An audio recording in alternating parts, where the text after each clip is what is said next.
मेरे गुरु महेश्वर शिव को मेरा प्रणाम है। इस कालखंड के प्रथम शिव के शिष्य हम सबों के परम आदरणीय वरेण्य गुरु भ्राता साहब श्री के चरणों में मेरा प्रणाम है। शक्ति स्वरूपा माँ नीलम आनंद जी के चरणों में मेरा प्रणाम है और बरबिल में इस हॉल में उपस्थित आप सभी गुरु भाई गुरु बहन के चरणों में मेरा प्रणाम।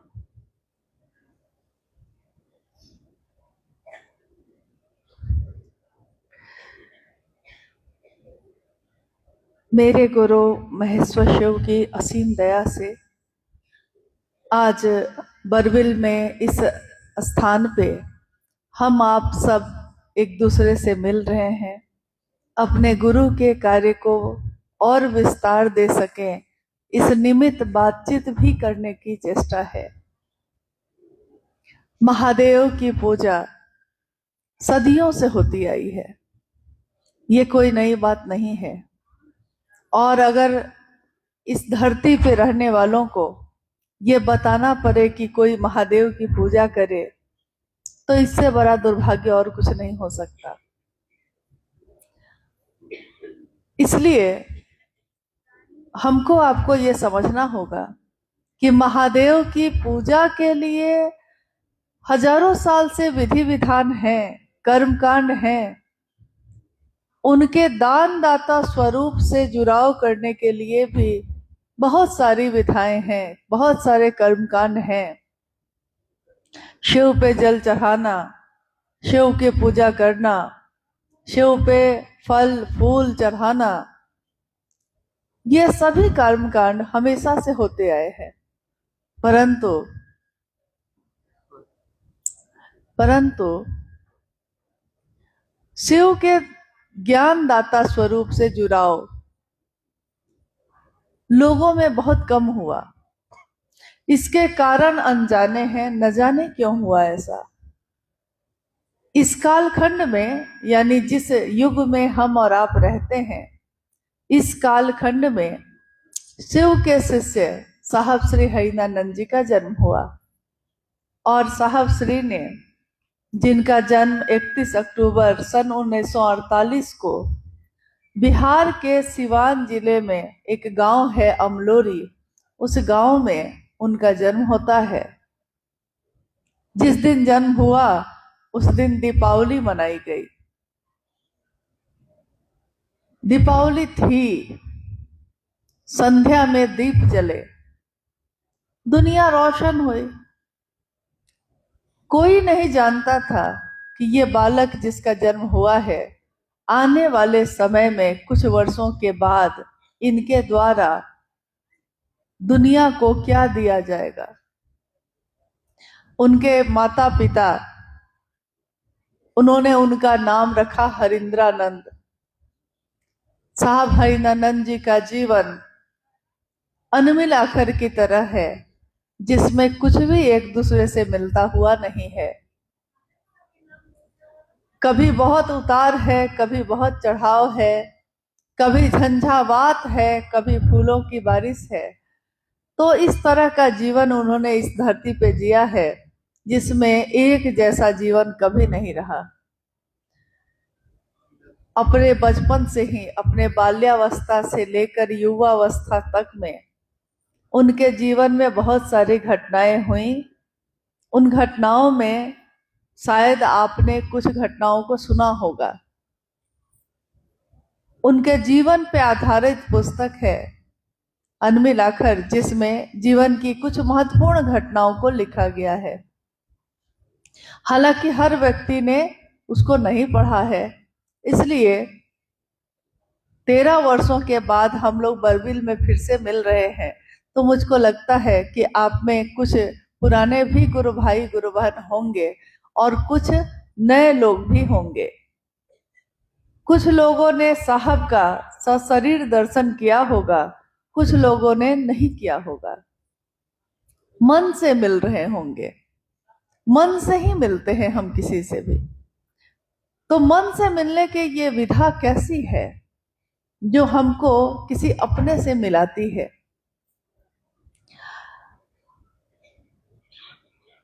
सन 1961 में, यानी कि साहब के जन्म के 12 वर्षों के बाद, जब 13वां वर्ष उनका शुरू हुआ है, 13वें वर्ष में उनके जीवन में एक अद्भुत घटना होती है।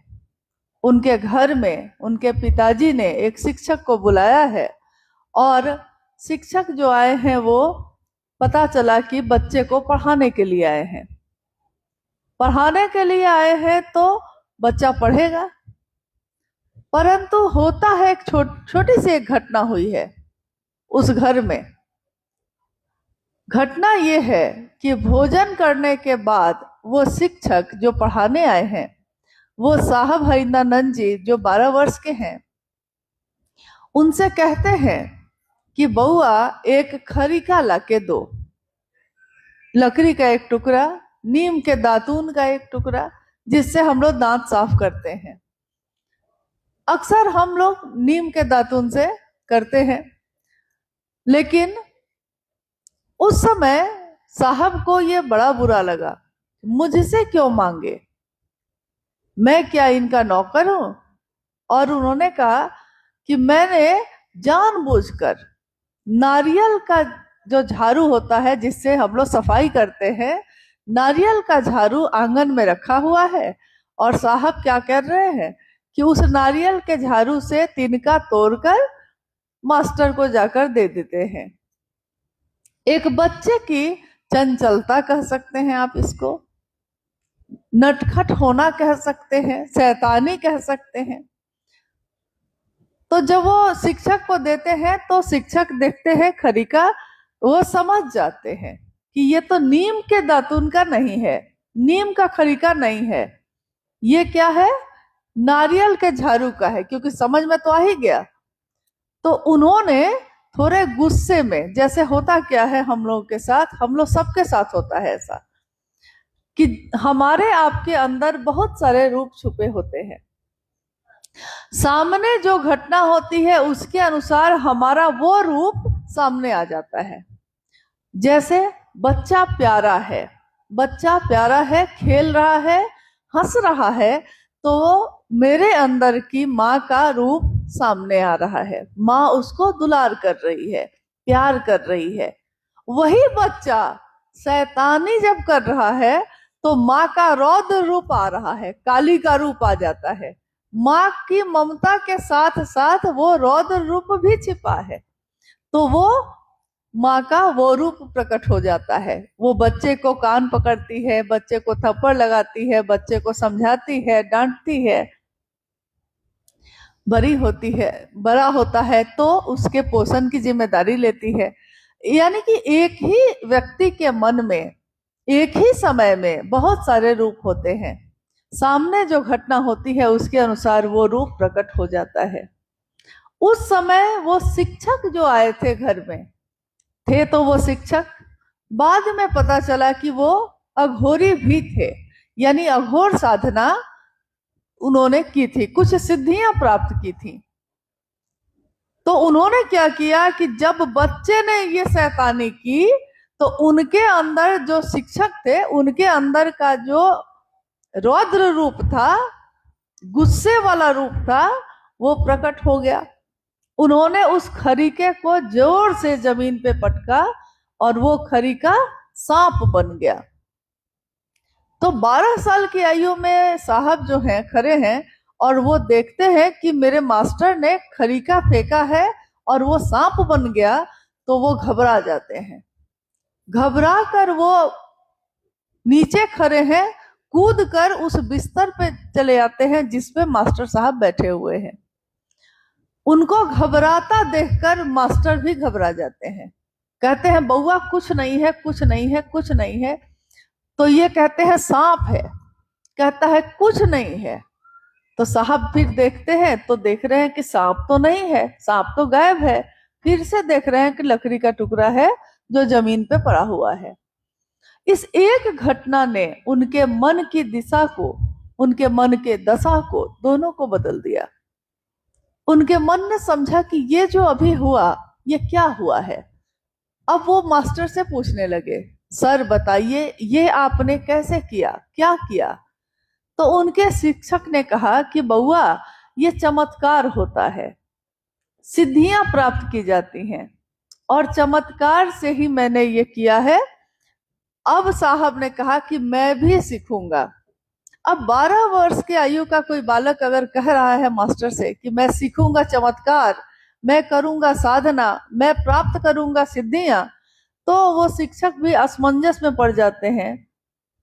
लेकिन इनके लगातार जिद से विवश होकर वो उनको सिखाने की जिम्मेदारी ले लेते हैं।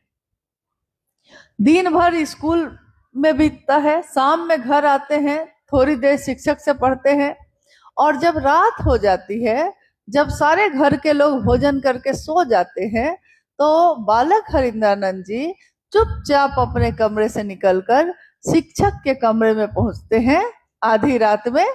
अब वो शिक्षक इनको साधना भी सिखा रहे हैं, किसी को पता नहीं।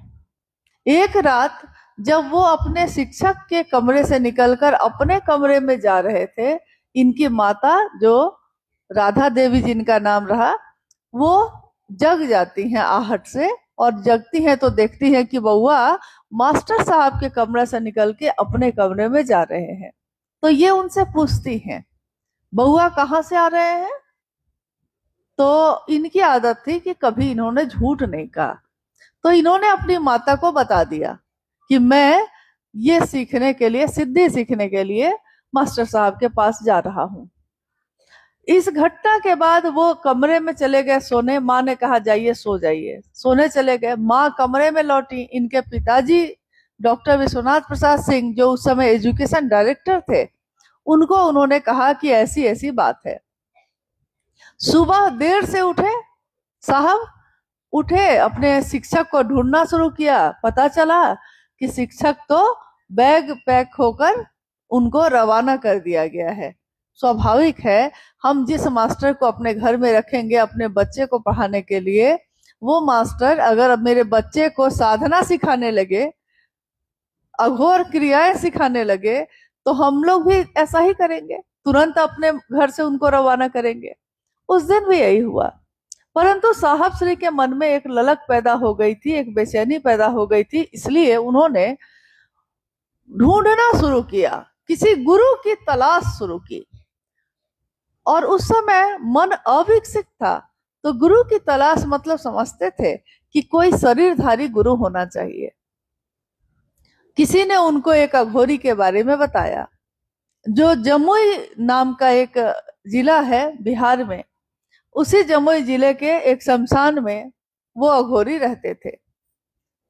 एक दिन इन्होंने अपनी माँ से कहा कि मैं अपने मित्र के यहाँ जा रहा हूँ और रात में पढ़ने के लिए वहीं रहूंगा। माँ ने आज्ञा दे दी। ये घर से निकल गए। जाना था वहीं, परंतु याद आया कि अघोरी की तलाश करनी थी, तो ये चले गए शमशान। यह घटना है सन 1961 की, और शमशान की आधी रात में वो उस अघोरी के पास पहुंचते हैं और अघोरी से अनुरोध करते हैं, मुझको साधना सिखाइए, मैं साधना सीखना चाहता हूं, मैं अज्ञात की तलाश करना चाहता हूं। ये फूल जो खिलते हैं मुरझा क्यों जाते हैं? रात होती है तो दिन क्यों होता है? किसी का जन्म होता है तो उसकी मृत्यु क्यों हो जाती है? हम कहाँ से आते हैं और कहाँ को चले जाएंगे फिर? इस तरह के अनेक सवालों को मन में लिए इन्होंने साधना शुरू की। साधना भी कौन सी? शमशान की। तो शमशान में आप कभी शमशान गए हैं? दिन में कि रात में? कभी शमशान जाने का मौका मिला है? नहीं, नहीं मिला है। शमशान में अगर कोई कह दे कि दिन में भी चले जाइए तो आप नहीं जाइएगा।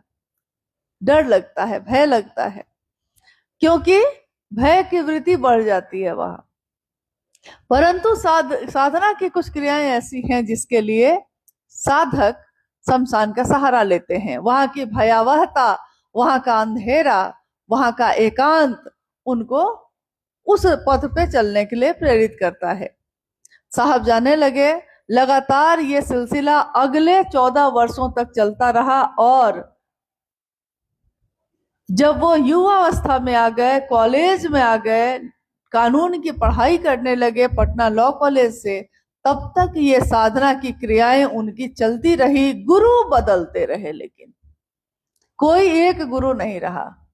उन्होंने जब भी जिसको भी गुरु बनाया, जब वो उसके नजदीक होते थे तो कुछ समय के बाद उनको लगता था कि ये गुरु भी मेरी प्यास नहीं बुझा पा रहे हैं, या कहीं कहीं धोखे भी मिले। हमारे आपके आसपास भी वैसे लोग रहते हैं जिसके बारे में आप सोचते हैं कि ये बहुत अच्छा है, बहुत अच्छा है, और जब आप उसके साथ रहने लगते हैं तो कुछ समय के बाद उसके लक्षण आपको बताते हैं कि आदमी ठीक नहीं है, तो आप उसका साथ छोड़ देते हैं, लेकिन दुखी होते हैं। ऐसा नहीं होता है कि आप खुश होकर साथ छोड़ते हैं, आप दुखी मन से उसका साथ छोड़ते हैं। साहब के जीवन में भी ऐसा हुआ।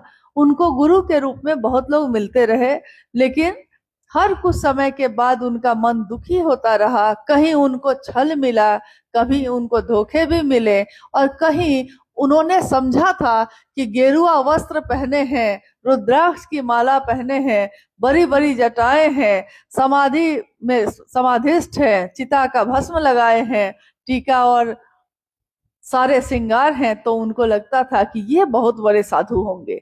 तो वो नजदीक जाते थे, रहने लगते थे, उनसे भी सीखते थे, वहां भी निराशा हाथ लगती थी।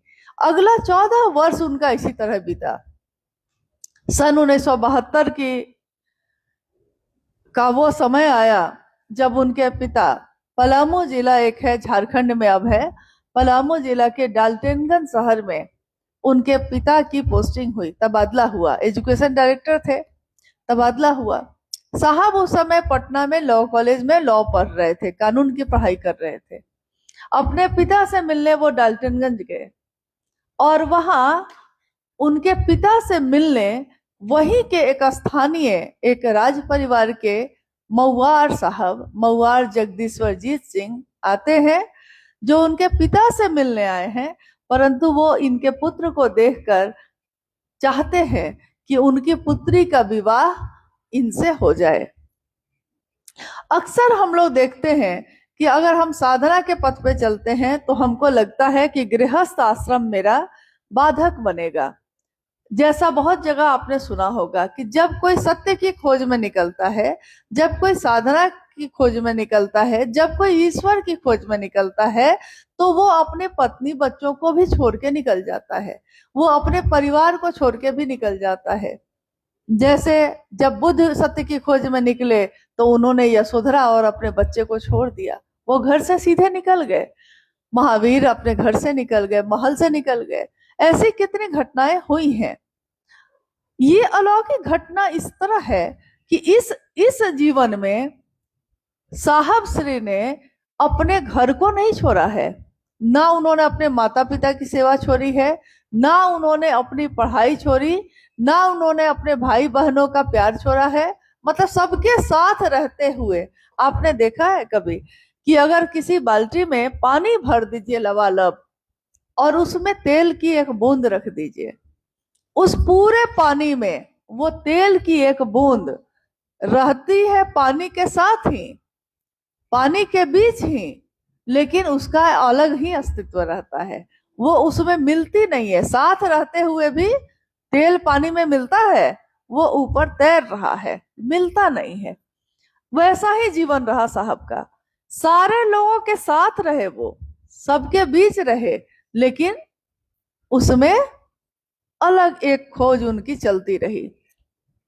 तो उन्होंने अगले कुछ समय के बाद जब उनके विवाह की बात चली तो उन्होंने सहर्ष स्वीकृति दी और उन्होंने कहा भी कितनी बार कि मैं नहीं समझता कि गृहस्थ आश्रम, गृहस्थ या गृहस्थी आपकी साधना के पथ पे कभी भी बाधक नहीं होती। और अगर आपका जो भी आपका जीवन साथी मिलता है वो भी अगर इसी अभिरुचि का हो, तब तो आपको और मदद मिलती है, और ये उनके साथ भी हुआ। 22 मई 1972 को मनातूगढ़, जो पलामू में है, मनातूगढ़ किला है, अब तो खंडहर हो गया वो, गिर गया सारा खंडहर होकर। लेकिन कभी वो 7 आंगन का बहुत बड़ा किलानुमा घर था, उसी घर से माँ नीलमानंद जी के साथ साहब श्री का विवाह होता है 22 मई 1972 को। ये दीदी नीलमानंद जी कौन है?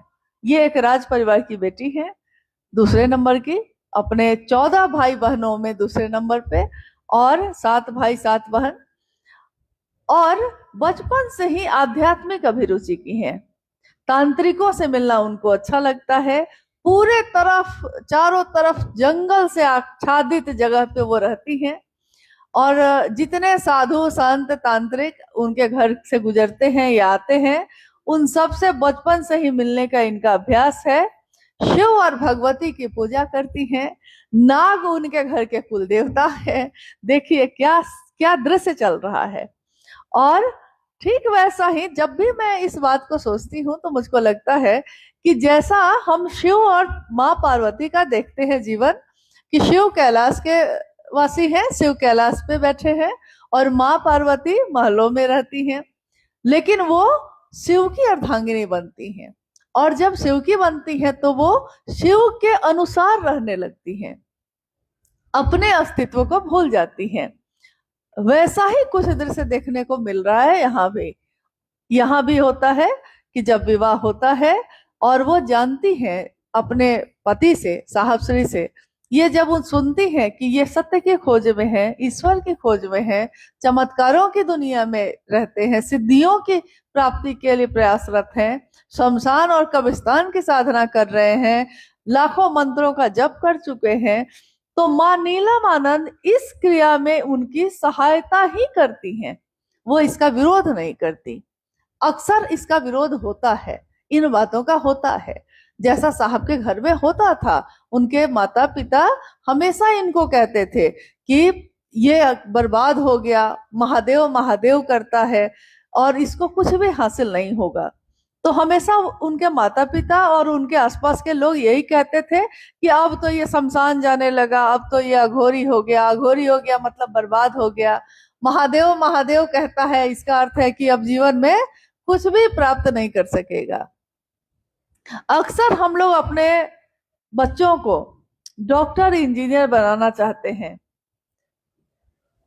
बड़ा अफसर बनाना चाहते हैं, परंतु हम अपने बच्चे के लिए कभी भी इसकी कामना नहीं करते कि हाँ वो ईश्वर से मिले, या वो साधु बन जाए, या वो सत्य के पथ पे निकल जाए।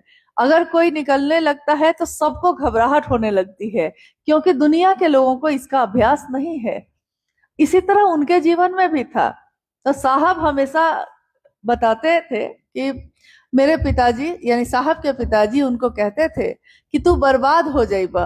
भोजपुर के रहने वाले थे, सिवान में जन्म था, भोजपुरी भाषा थी। तो साहब के पिताजी कहते थे कि महादेव महादेव करेला, तू बर्बाद हो जाइबा।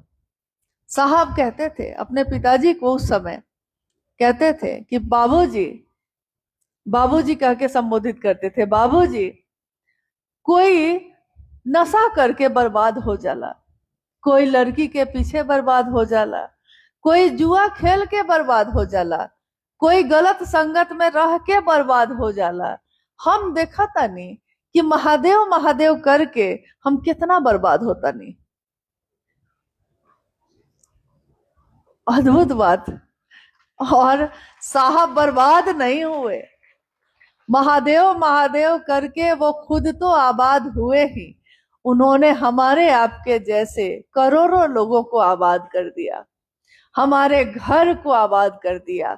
हमारे जीवन को जो पत्थर जैसा चलता था, हम जी रहे थे लेकिन उसमें सुगंध नहीं थी, उस जीवन में जीवंतता नहीं थी, उस जीवन में उन्होंने प्राण फूंक दिया, शिव उतार दिया।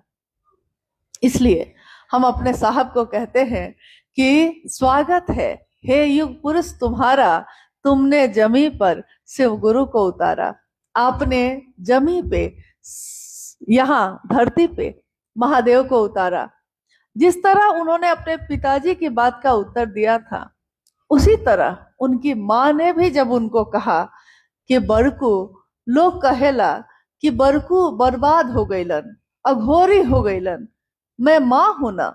उनकी माँ ने कहा मैं माँ हूं, जब मेरे बच्चे के लिए कोई कहता है तो मुझको दुख होता है, तकलीफ होती है।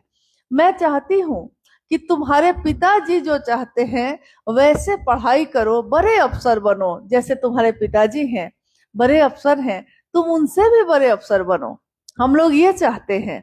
और तुमको देखकर तुम्हारे भाई बहन भी सीखेंगे कि हाँ भाई, बड़े भाई जैसा होगा वैसा ही ना छोटा भाई बहन भी होगा। साहब ने अपनी माँ से कहा, माँ मैं शमशान जाता हूं, ये बात सच है। मैं खोज करता हूं। लोग कहते हैं, मेरे शिक्षक कहते हैं, जब मैं लोगों से बात करता हूं तो लोग कहते हैं मुझको, छोटी आयु है एकदम, उस समय ये कह रहे हैं, लोग कहते हैं कि जब किसी का जन्म होता है तो वो भगवान के पास से आया है। बच्चा जन्म लेता है, हंसता है, तो हम लोग भी यही कहते हैं कि बच्चा जो खेल रहा है तो हाथ पैर फेंकता है ना, हंसता है, तो हम लोग कहते हैं कि ये भगवान के साथ खेल रहा है। कहते हैं ना, हम लोग के घर में ऐसा होता है कि ये बच्चा जो है अभी भगवान से जुड़ा हुआ है, तो भगवान के साथ खेल रहा है, हंस रहा है। नींद में भी सोए सोए कोई बच्चा देखिएगा कि मुस्कुराता रहता है। लेकिन ये बच्चा जब जन्म लिया उससे पहले ये कहाँ था? तो साहब ने अपनी माँ से कहा कि लोग कहते हैं कि इंसान जब आता है धरती पे तो भगवान के पास से आता है।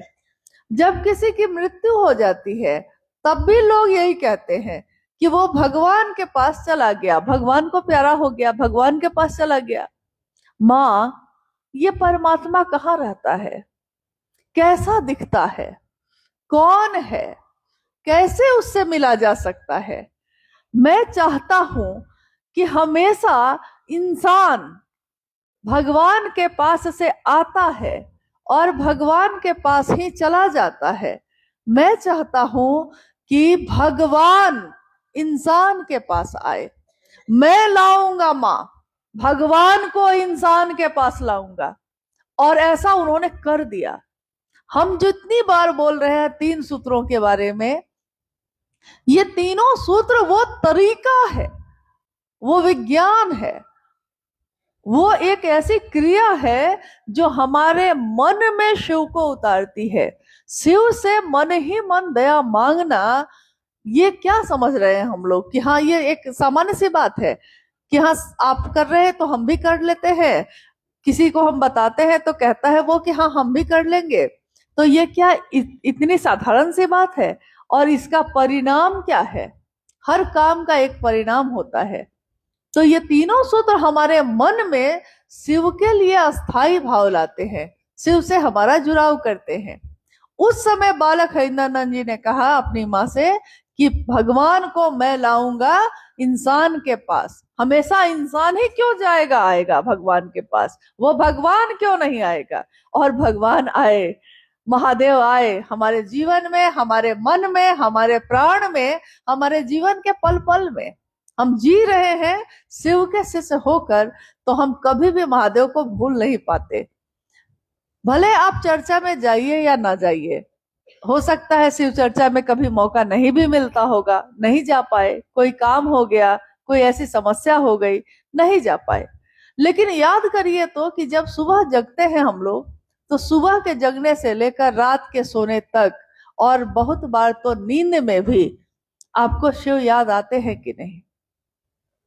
क्या उनको याद करने के लिए हम लोग कोई साधना कर रहे हैं? महादेव को याद करने के लिए क्या हम लोग सुबह से रात तक मंत्र का जप कर रहे हैं? नहीं कर रहे। हमने थोड़ा ही किया है, लेकिन ये थोड़ा करना भी हमारे मन में शिव को इस तरह स्थायी कर गया है कि हम सुबह उठते हैं, चर्चा में अगर जाना है शाम में, सुबह से ही हमको याद रहती है कि शिव की बात के लिए जाना है, शिव चर्चा में जाना है, हमको सुबह से याद है। तो मन में क्या घूम रहा है? पहले तो मन में किसी की बात घूमती थी, पहले तो मन में किसी के द्वारा दी हुई पीड़ा घूमती थी, कभी किसी किसी पड़ोस में क्या हो रहा है वो घूमता था, किसी के शादी में क्या हो गया, व्यापारी अगर कोई है तो सब सोचता है कि मेरे पड़ोस वाला दुकान बढ़ा दिया दाम, घटा दिया दाम, बहुत तरह की बातें। लेकिन इन सारे कामों को करते हुए भी आज हमारे जीवन में क्या परिवर्तन हुआ है? कि हमारा मन महादेव को याद करता है। मन में महादेव की याद घूमती ही रहती है। भले हम नहीं भी जा पाए तो हम किसी से पूछते हैं कि आप गए थे, सब अच्छा हुआ, शिव चर्चा हुई, लोग जुड़े, शिव की व्याप्ति हुई, यानी परवाह पैदा हुई। जब प्रेम होगा तो परवाह होगी, परवाह होगी तो प्रेम नहीं भी हो सकता है।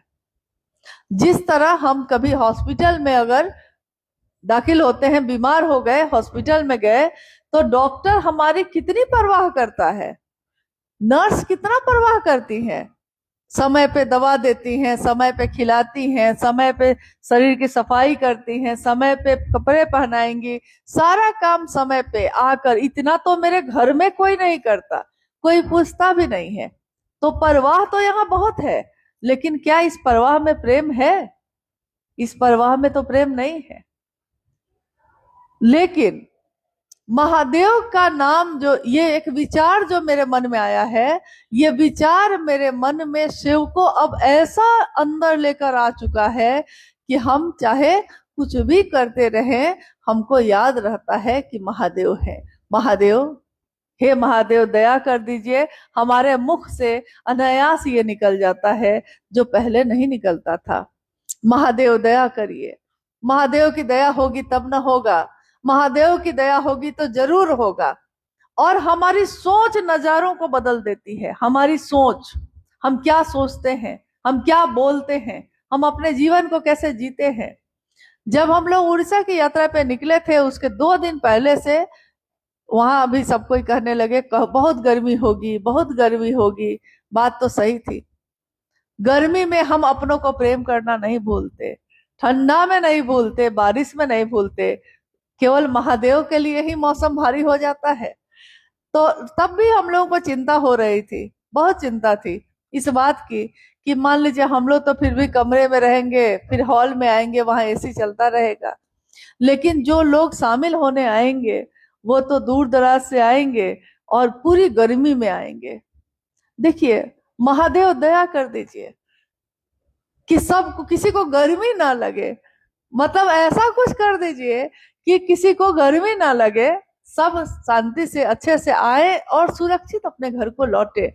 क्योंकि अगर महादेव के लोगों को बुलाया है किसी ने, आप भी शिव के शिष्य हैं, मैं भी शिव के शिष्य हूँ, अगर शिव के शिष्यों को मैंने बुला लिया है तो उसको बुलाने का अधिकार तो मेरा नहीं है। शिव के शिष्यों को बुलाने का अधिकार तो शिव को है, मुझको कैसे है?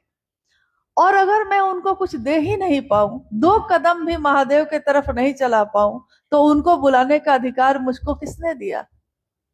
मन में ये बातें चल रही थी और हम लोग निकलने वाले थे। महादेव की असीम दया, महादेव की दया ही दया है। जब 29 को सुबह हम लोग निकले रांची से और आसमान में बादल छा गए, रास्ते में रिमझिम बारिश होने लगी, आते आते यहाँ मौसम सुहाना हो गया।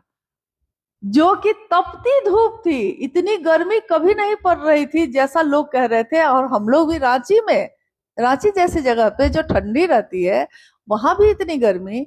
और महादेव की इस यात्रा में मौसम बदल गया।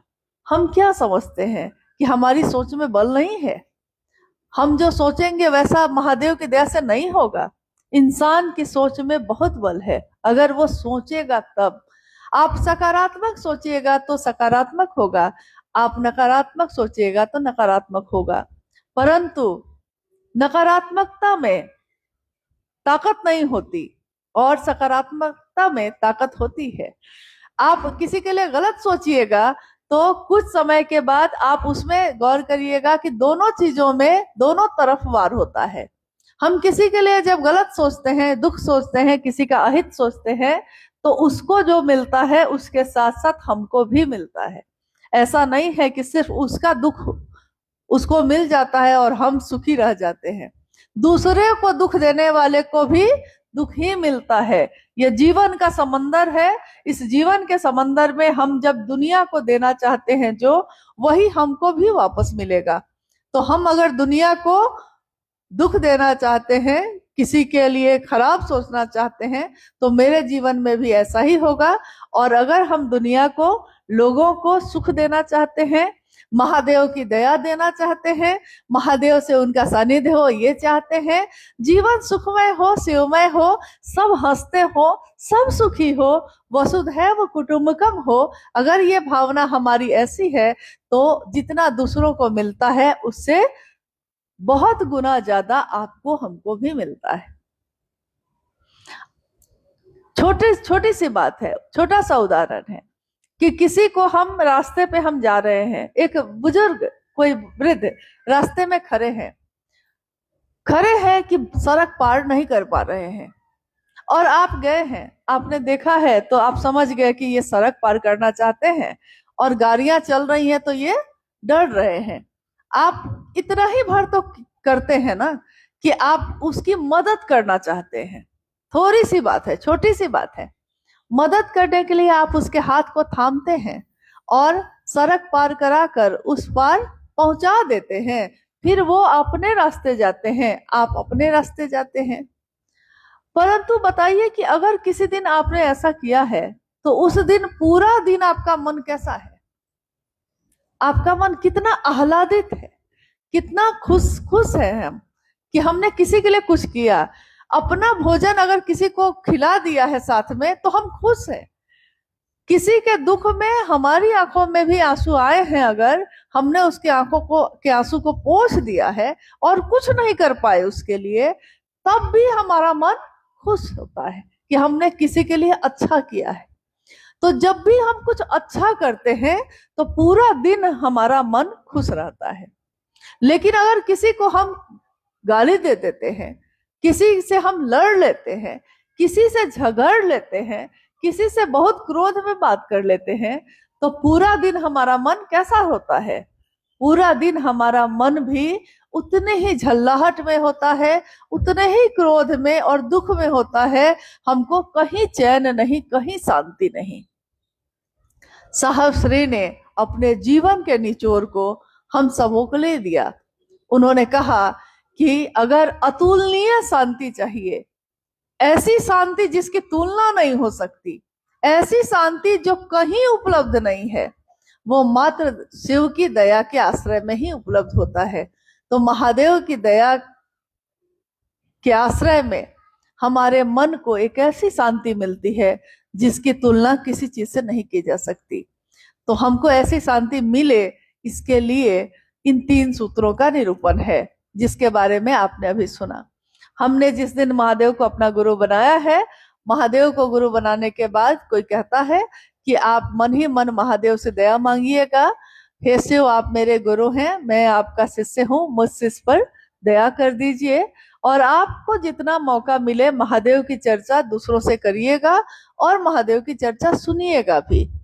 चर्चा परिचर्चा में परिवर्तित हो जाए, कभी हम बोले, कभी आप सुनिए, कभी आप बोलते हैं, कभी हम सुने। हो सकता है हमसे कुछ आप सीख सकिए और हो सकता है आपसे कुछ हम सीख सकें। महादेव की दया, उनका ज्ञान इसी तरह उतरता है। कुछ ऐसी बातें होती हैं जीवन में जो बहुत अद्भुत होती हैं, जिसके बारे में हमने कभी नहीं सोचा था।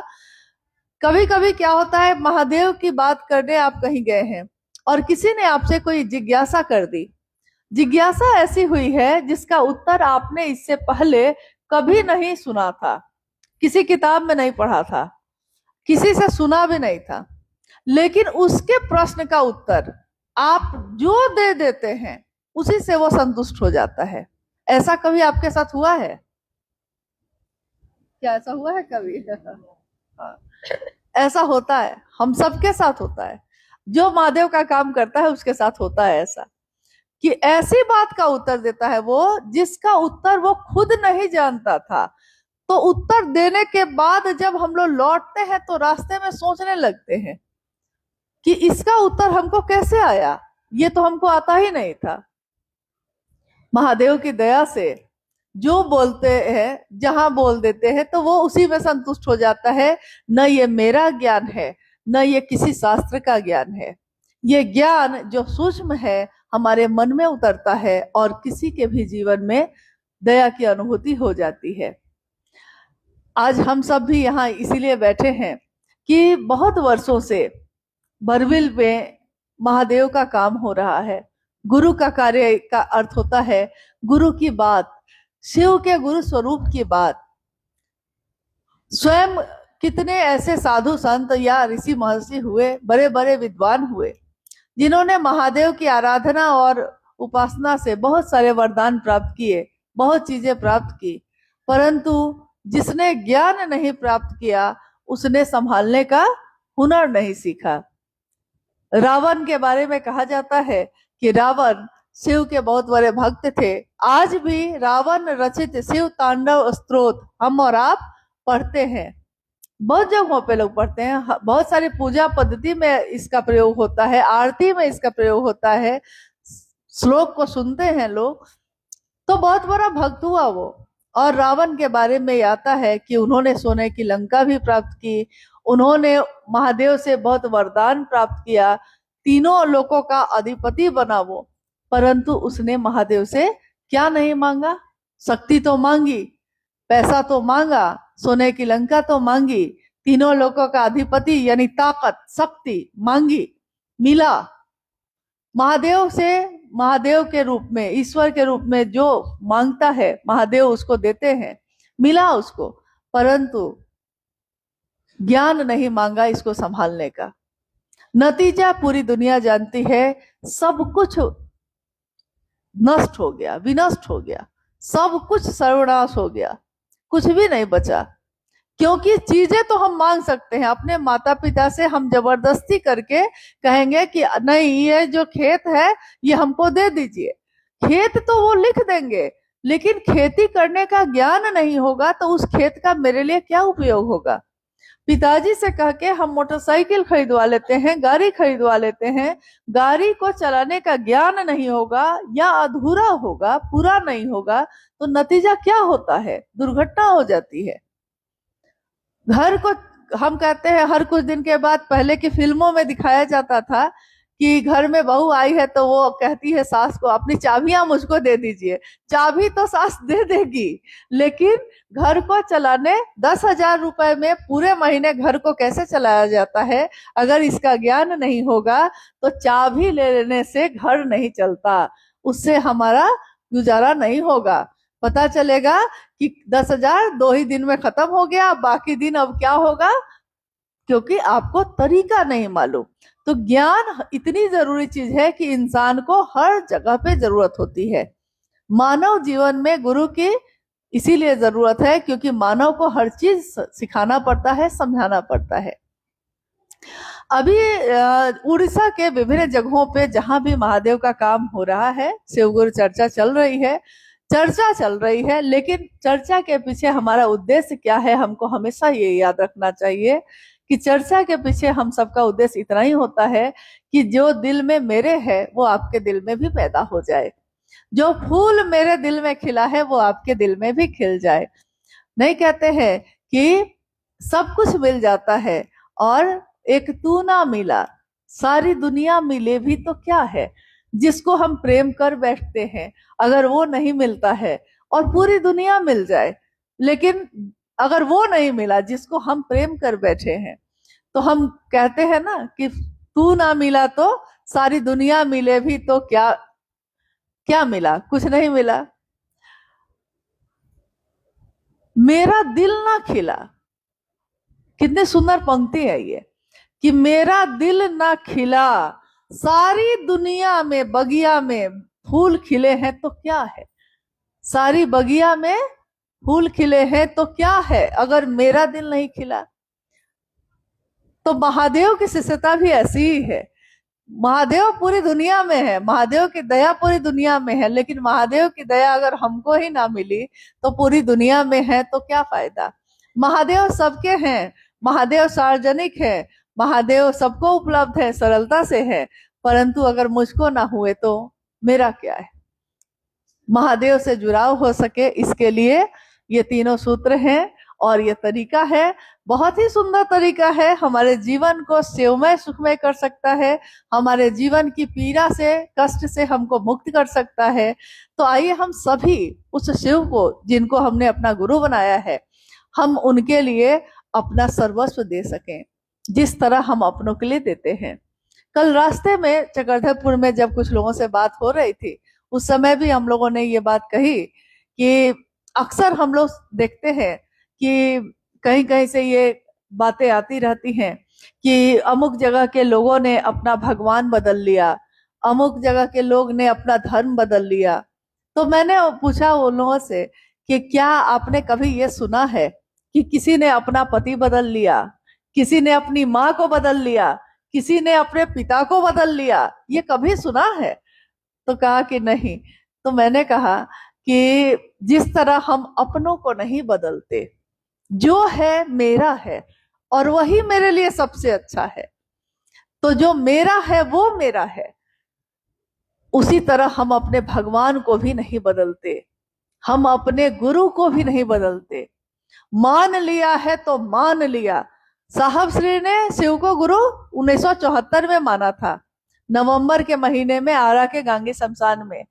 शिव को गुरु मान लिया तो मान लिया, फिर पूरी दुनिया एक तरफ थी और वो एक तरफ थे, उन्होंने नहीं छोड़ा इसको। नतीजा क्या हुआ? आज हम सबके दिल में वो धड़कते हैं, हमारे घर के पूजा घरों में उनकी तस्वीरें हैं। हम महादेव को प्रणाम करते हैं तो हमारे हाथ अनायास ही अपने आप ही उन साहब दीदी के लिए भी जुड़ जाते हैं, जिनके कारण शिव मेरे और आपके गुरु हो सके। क्या साहब ने कहा कि मुझको प्रणाम करना? क्या कभी दीदी ने कहा कि मेरी तस्वीर रख के पूजा करना? उन्होंने नहीं कहा कभी। परंतु जब हम महादेव की बात करते हैं तो हमको मेरा मन कृतज्ञ होता है उनके लिए जिनके कारण महादेव मेरे हुए हैं।